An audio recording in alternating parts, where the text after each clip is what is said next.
One cannot not communicate. Tidak ada orang yang tidak bisa berkomunikasi.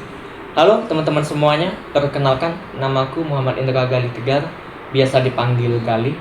Dalam kesempatan kali ini aku ingin sedikit berbagi pengetahuan tentang tema besarnya pendidikan dan lebih spesifik tentang komunikasi publik atau public speaking yang cukup menarik untuk kita bahas. Dan kita akan membicarakan tentang kenapa kita perlu memahami 3 kunci penting dalam komunikasi publik agar bisa lebih efektif, persuasif, dan asertif. Dan target audiens aku adalah mahasiswa atau siswa SMA. Mungkin yang penasaran nih, dari mana aku nanti akan berargumen? Itu aku mengambil dari buku Pengantar Teori Komunikasi edisi 5 buku 2 karya West dan Turner. If you want to read this book, you can find it on the library, or mungkin juga bisa dibeli di e-commerce. Nah, teman-teman semuanya, pernah nggak sih kalian itu merasakan punya ide, punya gagasan yang menarik, yang bagus, yang gong gitu, tetapi ketika kita deliver kepada orang lain, itu mereka malah nggak tertarik, nggak antusias untuk mendengarkannya. Tenang, ini nggak melulu tentang apa yang kita sampaikan, tentang message, pesan, tetapi bisa juga tentang how to deliver it, bagaimana kita menyampaikannya kepada mereka. Nah, ini yang akan kita bahas berkaitan dengan 3 kunci penting tadi yang dulu dikemukakan oleh seorang filsuf Yunani kuno yang bernama Aristoteles. Pasti teman-teman sudah tahu, berkaitan dengan teori retorika. 3 kunci penting ini itu adalah yang pertama, etos.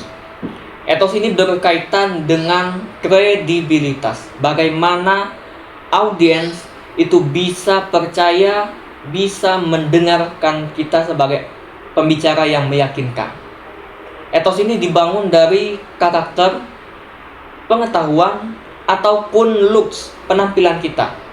Contohnya, kita akan lebih percaya anjuran kesehatan dari seorang dokter yang berseragam putih lengkap dengan stetoskop misalnya, dibandingkan dengan strangers yang ada di pinggir jalan, orang yang ada di mana kayak gitu. Nah, kita akan lebih percaya pada dokter karena penampilannya aja meyakinkan gitu. Nah, makanya nanti di kesempatan public speaking, teman-teman harus bisa menunjukkan etos itu dari penampilan, dari pembawaan kita, karakter yang terlihat maupun yang tidak terlihat. Itu juga bisa dari pemahaman atau penguasaan materi kita yang disampaikan. Itu yang pertama. Yang kedua, itu berkaitan dengan pathos atau emosional. Harus kita sadari bahwa manusia itu bukanlah robot, bukanlah kayak AI yang nggak punya perasaan. Kita digerakkan oleh perasaan, oleh emosi.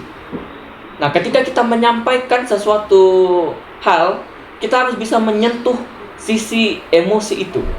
Karena apa? Karena ketika kita bisa menyentuh emosi itu, audiens akan terhubung, audiens akan terbuka, audiens akan cenderung menerima apa yang kita sampaikan. Contohnya, misalkan ketika kita menonton iklan donasi yang menyentuh atau menunjukkan sisi emosi, sisi humanis, kita akan lebih tergerak untuk mengikuti pesan yang disampaikan iklan itu, untuk berdonasi. Itulah contoh pathos. Maka kita harus bisa menyentuh sisi emosinya audiens. Terakhir, yang ketiga adalah logos, berkaitan dengan logika. Kita nggak bisa berbicara tanpa data dan fakta. Harus ada bukti yang kuat, yang bisa mendukung argumentasi kita. Kita nggak bisa ngomong-ngomong, omong-omong tok berdasarkan pendapat pribadi, opini pribadi. Apalagi dalam konteks ilmiah misalkan. Nah, kita perlu berbicara dengan data yang kredibel, yang relevan. Contohnya kayak aku tadi. Ketika aku berargumentasi tentang 3 kunci penting komunikasi publik, ada yang menguatkan buku ini.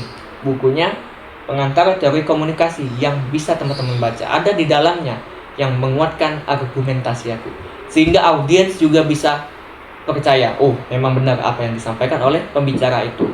Nah, inilah 3 kunci penting dalam komunikasi publik yang bisa kita terapkan dalam public speaking kita. Percayalah, ketika teman-teman menguasai 3 kunci penting ini, you are not just telling, but you are showing. Ketika kamu berbicara, itu gak cuman ngomong biasa, tetapi kamu sedang mempersuasi audiens, dan mereka akan tergerak untuk mendengarkan dan mengikuti pesan yang kamu sampaikan, dan tujuan komunikasi kamu akan tercapai. That's all. Thank you, dan sampai jumpa lagi di kesempatan yang lain.